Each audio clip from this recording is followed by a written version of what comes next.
Nigeria की रियासत cross river के जिले उबूदू में वाक़ गांव उबंग एक आम बस्ती है, मगर इसकी सबसे बड़ी पहचान ये है कि यहाँ मर्द और ख़वातीन रोजमर्रा गुफ्तगू के लिए दो अलग अलग जुबान इस्तेमाल करते हैं। उबंग में लड़के और लड़कियाँ बचपन से ही मुख्तलिफ अल्फाज सीखते हैं। मिसाल के तौर पर मर्द ओकपो कहते हैं, मगर ख़वातीन एबी कहती हैं। दोनों का मतलब कुत्ता है। मर्द नुकवो कहते हैं और ख़वातीन ओके, दोनों का मतलब दरख्त है।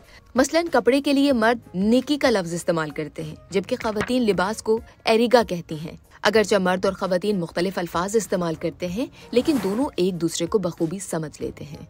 मुकामी लोगों का मानना है कि ये फ़र्क खुदा की तरफ से एक नेमत है। उनके मुताबिक वो हमेशा से ऐसा ही देखते आए हैं, यानी ये सिलसिला नस्ल दर नस्ल चल रहा है।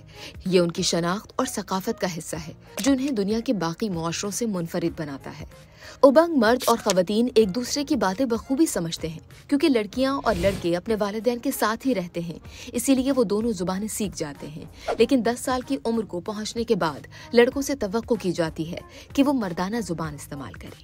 कोई नहीं जानता कि उबंग में ये दोनों जुबानों का राज कैसे और क्यों आया, लेकिन बहुत से मुकामी अफराद इस नजरिए को मानते हैं कि खुदा ने आदम और हव्वा को उनके कबीले में पैदा किया था और उन्हें 2 मुख्तलिफ जुबानें अता की थीं।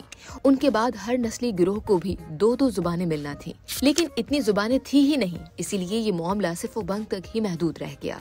यूं ये गांव दुनिया भर से मुनफरिद है, लेकिन जदीद दौर में अंग्रेजी और पिजिन इंग्लिश यानी नाइजीरियन पिजिन के बढ़ते इस्तेमाल से ये रिवायत खतरे में है। नौजवान नस्ल शहरों की तरफ जा रही है और वहाँ एक ही जुबान इस्तेमाल की जाती है, जिससे ये मुनफरिद रिवायत कमजोर पड़ रही है।